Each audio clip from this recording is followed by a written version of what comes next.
Hi folks, welcome back to the Model 3 Man channel, and today is Thursday, at least it is when it airs, and that brings us to tip of the day number 34, which is the last one for this week, and then again Monday we'll begin with number 35. Now, I do want to thank you for weighing in on the little informal poll that I took as to whether the new opening sequence should have the old music or the new music. By a small majority, people voted for the new music, so we'll keep it, give it a try. We can always change it. And in any case, as somebody said, I don't care what music you play, it's the content of the video that I come to you for. Once again, I regularly read through the comments section, and the topic I'm going to cover today is something somebody raised in the comments section. And by the way, you may see a new little addition under my video description. At this point in time, I don't have enough dedicated content that I can provide for Patreon supporters. I just don't. I would not be able to give them enough additional content like perhaps live casting or special episodes. I'm stretched as it is to just put out what I'm able to do. But you'll notice that I have put a small little link in the description, and it says donations. So if anyone feels they'd like to give something to me to support the channel, PayPal link, and you can use that. Now, many episodes ago, and I think it might have been as many as 15, I covered a piece of software. I covered an app called Sentry Viewer. And what it did was to take the output from the 4 cameras our Dashcam and our Sentry Viewer records from, and it put all 4 in a single window. So at a single view, you could see all 4 cameras outputting synchronously in those 4 boxes. That's great, excepting it only works on a Mac. And of course, the march of time and progress is inevitable. It was obvious that at some point, because of all the demand and because of Tesla owners appealing to Tesla and to Elon, eventually that they would give us the ability to view our footage on the car's screen. And with the upload of 2020.12.5, that's the latest software, we have the ability to watch our dashcam footage in a viewer on the Model 3 screens. Now, is it perfect? Not yet. Does it have everything we want? No. What does it do? Well, why don't we get to the car and I'll show you. A few weeks back, we received an update, and the update, as you can see here, is 2020. Easter egg tray, 2020.12.5. A few things look different. First of all, the Sentry mode icon up at the top there, well, that's different. Again, I can turn it off by tapping it. Sentry mode active.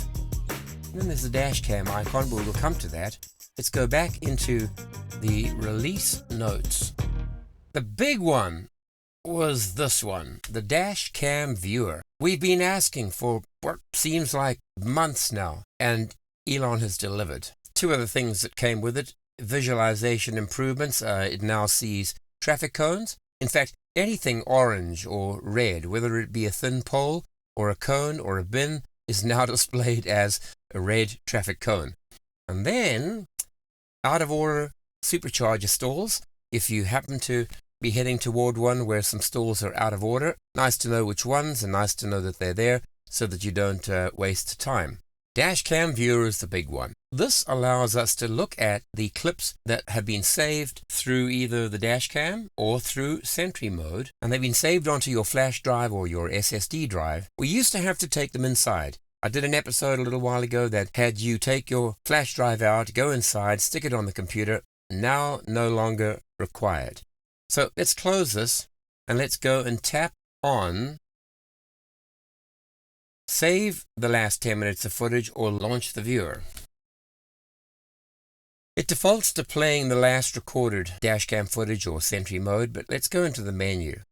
And you can see here that I can choose to watch only Sentry events, or I can choose to watch dashcam events, and you can see this column change.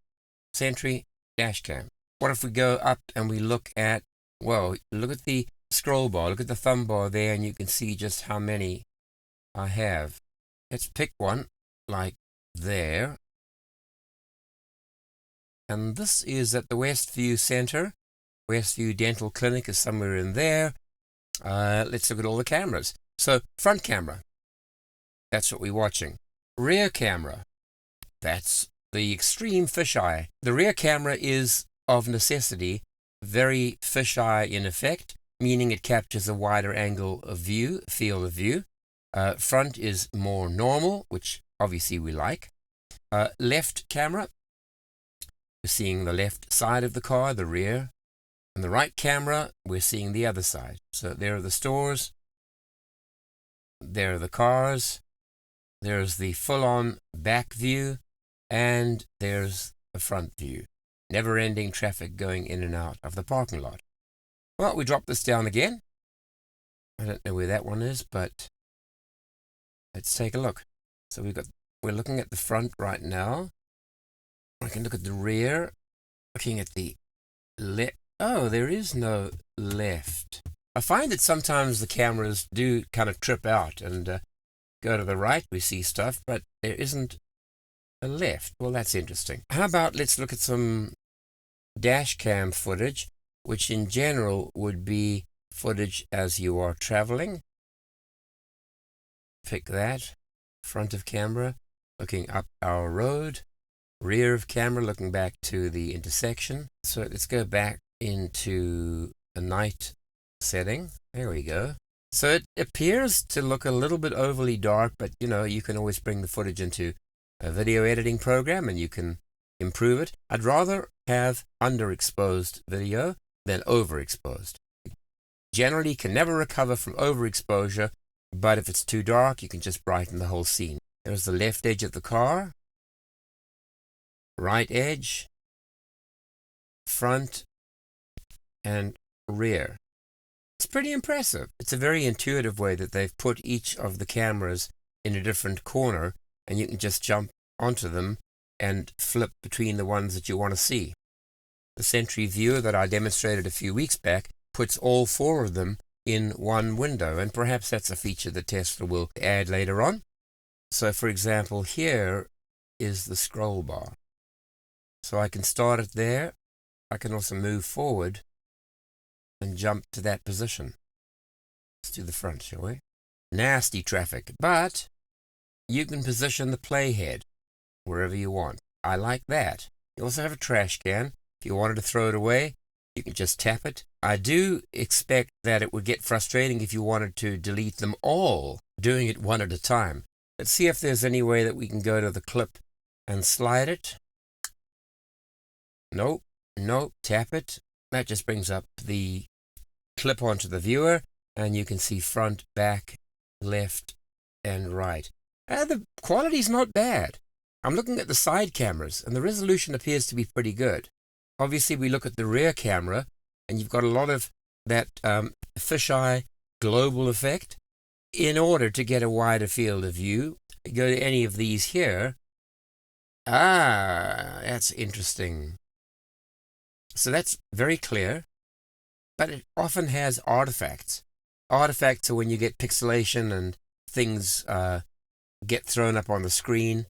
So now that camera's working, but you see the artifacts? Little tiny blocks, suddenly they disappear. I did hear an explanation for that at some point. So I'm impressed overall. Go back to the menu. There's nothing else. We can watch all the clips, or just the Sentry, or just the dash cam. And we can close this by hitting the X. There are some areas of improvement, and one of the areas that I can think of would be that we could have all four occupying a quarter of the area, and you could see them simultaneously. But you know what? This is not difficult, and I can just tap on the camera that I want to see. If I see something happening in one, I can quickly jump to it. Oh, this clip is 10 minutes or 11 minutes, so I could drag that forward. And there, I'm well on the road now. And let's see where we're going. All right. I do think that the side cameras have got very good resolution. Let's go to the right cam. And the left cam. Forward. Again, forward is not bad as well. And look, the one thing I can say from this is keep your cameras clean. Wipe the lenses. Wipe the area where the camera lens is. The cleaner the camera, the better the picture you get. It's my rear camera that's normally dirty. Not today, not too bad, but just keep all the cameras clean. They are, after all, the eyes of the car. Clearly, these are not high-resolution cameras. They have to capture so much information. It would put a much greater stress on the CPU or the MCU, the processor, and that wouldn't be good. So it's capturing what it needs. Let's go left. That's better. Of course, it really makes a difference whether the camera is looking into the sun or whether it has the sun behind it. And there's me backing down my driveway, so we'll stop at that point. The Sentry mode icon has changed. It's also a different icon on the screen. We'll leave Sentry mode on, and we'll end with what does that look like? The big eye that we had in the middle. How's it changed? We'll check it out. I'm going to walk up to the car now, and we'll see what we can see through the window here. Car tells you it's recording and that Sentry is activated, and be a very, very stupid thief or intruder that ignores that. Well, this brings us to the end of this episode, and as I mentioned in the car, I would love the opportunity to be able to delete groups or en masse rather than just one at a time. I'd love the ability to swipe sideways and delete. I'd also like the ability to see all 4 pictures in one window without having to tap on each of the corners. But listen, we at last have the ability not to have to unplug our flash drives and our SSDs. So Elon, thank you. Tesla, thank you. All the engineers who worked on that, we're appreciative. In the meantime, keep safe, look after yourselves, and let's stay safe through this period. I'll see you all on Monday. Cheers for now.